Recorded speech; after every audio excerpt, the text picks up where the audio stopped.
이게 좀 많이 헷갈리죠. 자궁 내막 증식증은 자궁 내막이 어떤 대부분이 호르몬 불균형인데 그것 때문에 두꺼워지는 거고요.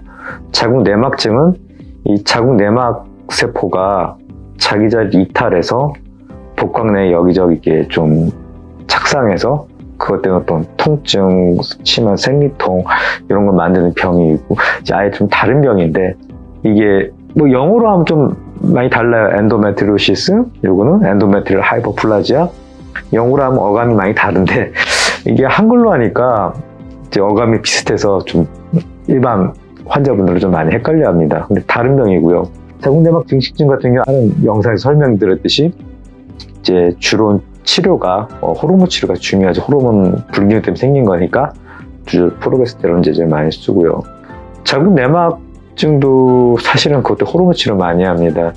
이제 프로게스테론 제제 기반으로 한 이제 비잔정이라고 이제 많이 유명한데요.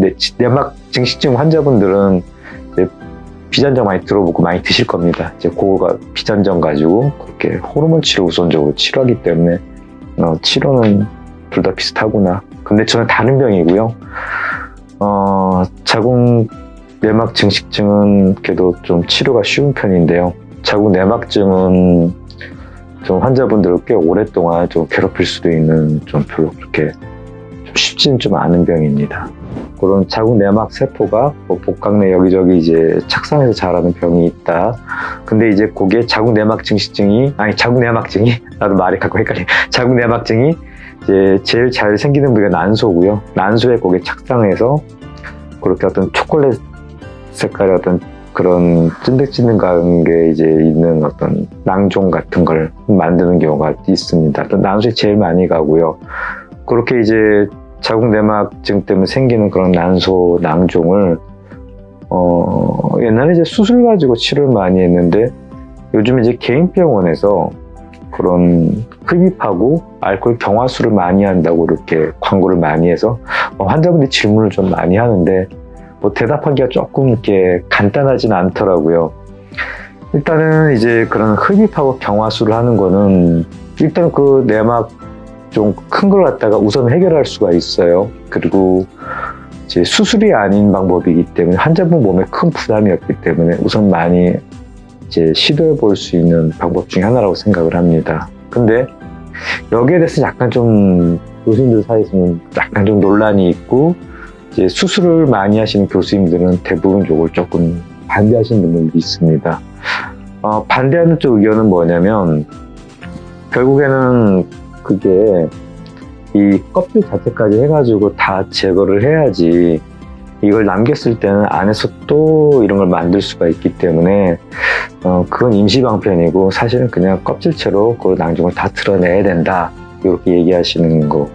그래도 중요한 거는 이제 첫 번째는 이제 이 자궁 내막증이라는 거는 결국에는 이 호르몬 치료가 안 될 때 그때는 이제 우리가 이제 복강경으로 들어가서 그 카메라 가지고 이제 복강 내부를 다 봐야지 이게 어디 어느 정도로 이렇게 퍼져 있는지 알 수가 있다.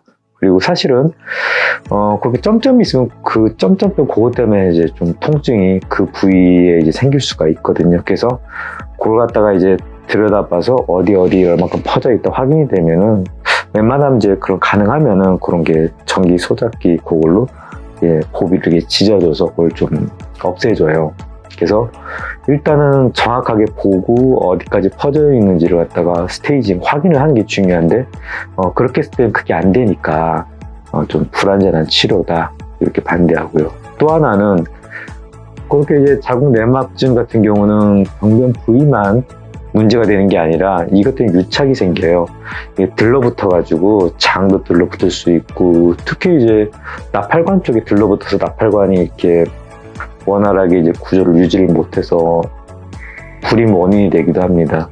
또는 너무 막 이렇게 얼기설기 쓴 이제 프로즌 펠비스라고 해서 아예 골반 내 공간에 뭐 자궁 이런 것들이 딱 얼어있듯이 딱 이렇게 고정되어 있는 경우도 있어요. 그래서 그런 유착들을 갖다 이제 방리해 주는 게 이제 또 수술 중요한 과정 중에 하나입니다. 좀 어렵지만은 이렇게 하나하나 이제 정성스럽게 방리를 해줘가지고 구조를 갖다 회복시켜 주는 게 또 중요한 수술 과정 중에 하나이기 때문에 흡입술 말고 이런 박리 수술도 필요하기 때문에 꼭 수술을 해야 된다 이렇게 주장하시는 분들도 있습니다.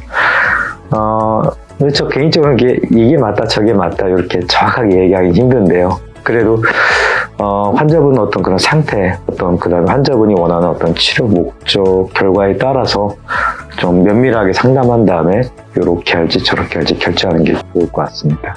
이상입니다.